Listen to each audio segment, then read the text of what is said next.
இன்றைக்கி அம்மா கிச்சனில் நம்ம பார்க்க போகிறது சிக்கன் 65 நம்ம எப்படி செய்யணுன்றது. நான் இன்றைக்கி 1/4 கிலோ சிக்கன் தான் எடுத்திருக்கேன். ஆனால் இப்போ அதில் கொஞ்சம் தான் உங்களுக்கு நான் செஞ்சு காட்ட போகிறேன். இப்போ இந்த சிக்கன் நான் நல்லா அலசி இதில் மஞ்சத்தூள் எலுமிச்சம்பழம் போட்டு வச்சுருக்கேன். இப்போது இதுக்கு 65க்கு 1 ஸ்பூன் மைதா, 1/4 ஸ்பூன் கார்ன்ஃப்ளோர் மாவு, 1/4 ஸ்பூன் அரிசி மாவு, 1/4 ஸ்பூன் கடலை மாவு. நான் வந்து இப்போது கொஞ்சோண்டு உங்களுக்கு நான் இதில் கொஞ்சம் கறி எடுத்து நான் செய்கிறதுனால உங்களுக்கு கொஞ்சம் அளவு மட்டும் நான் சொல்கிறேன். 1/4 ஸ்பூன் இஞ்சி பூண்டு. இந்த பேஸ்ட்டை நம்ம நல்லா பிசைஞ்சு ஃப்ரிட்ஜில் எடுத்து 1 hour 5 hours உங்களுக்கு எப்போ டைம் இருக்கோ அப்போ நீங்கள் இதை பிசைஞ்சு ஃப்ரிட்ஜில் வச்சிடலாம். அந்த மாதிரி தான் இந்த கலவையை நான் ஃப்ரிட்ஜில் வச்சுருந்தேன். இதை நான் காலையில் இந்த மாதிரி வந்து கடலை மாவு, மைதா, கார்ன்ஃப்ளவர் மாவு எல்லாமே கலந்து வச்சேன். ஆனால் இதெல்லாம் நான் வந்து ஒரு ஸ்பூன் நான் ஆட் பண்ணியிருக்கேன். இப்போ இந்த கலவையை நம்ம எடுத்து ஃப்ரிட்ஜில் வச்சிடணும். வச்சுட்டு நம்ம இப்போ நைட்டு செய்ய போகிறோம்னா மதியம் வைக்கலாம். குறைஞ்சது ஒரு 5 hours 4 hours இருக்கலாம் ஃப்ரிட்ஜில். இப்போ இது ஃப்ரிட்ஜில் இருந்து வெளியே வந்துருச்சு. இப்போ நம்ம 65க்கு என்ன செய்ய போகிறோம் பாருங்கள். ஃபஸ்ட்டு 1 ஸ்பூன் தயிர் ஆட் பண்ணுறோம். கொஞ்சமாக கலர் பவுடர் போடுறோம், அது உங்கள் சாய்ஸ். அடுத்து சக்தி 65 மசாலா, சக்தியோ ஆச்சியோ உங்களுக்கு எந்த ஃப்ளேவர் பிடிக்குமோ நீங்கள் அதை போட்டுக்கலாம்.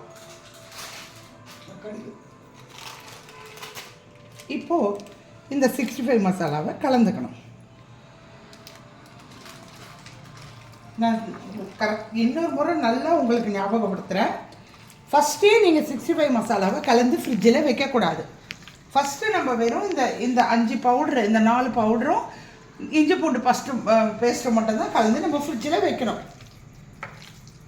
நம்ம 65 எப்போ போட போகிறோமோ அப்போ தான் 65 மசாலாவையே நம்ம இதுக்கு கலக்கணும். பார்த்தீங்களா? இப்போ என்ன அழகாக வந்துட்டு பாருங்கள். இதை நல்ல சூடான எண்ணெயில் இப்போ போட்டோம்னா நம்ம எப்போவுமே ஃபஸ்ட்டே 65 மசாலா கலந்து தான் நம்ம ஃப்ரிட்ஜில் வைப்போம். 3 hours இருக்கட்டும், நம்ம சாப்பிடும் போது செய்யலான்னு. ஆனால் இந்த பவுடரை நம்ம கடலை மாவு, கோதுமை, மைதா மாவு, இந்த மாவெல்லாம் நம்ம கலந்து வச்சதுக்கப்புறம் நம்ம சாப்பிடும் போது 65 மசாலா கலந்து நம்ம இப்போ இதை பொரிக்க போகிறோம். வாங்க, இப்போது ஃபஸ்ட்டு ஒன்று போடுவோம். நல்லா எண்ணெய் காஞ்சிடுச்சு. என்ன அழகாக பொரிஞ்சு வருது பார்த்தீங்களா? இப்படி தான். இப்போது இந்த 65 மசாலா நம்ம இப்போ கடைசியாக ஆட் பண்ணுறதுனால இந்த 65 அவ்வளோ டேஸ்ட்டாக இருக்கும். இந்த மாதிரி ஒரு முறை ட்ரை பண்ணுங்கள். எப்படி வருதுன்னு எனக்கு சொல்லுங்கள். என்னோட சேனலை லைக் பண்ணுங்கள். நீங்களும் இந்த மாதிரி செஞ்சு எப்படி வந்ததுன்னு எனக்கு கமெண்ட்ஸில் போடுங்க.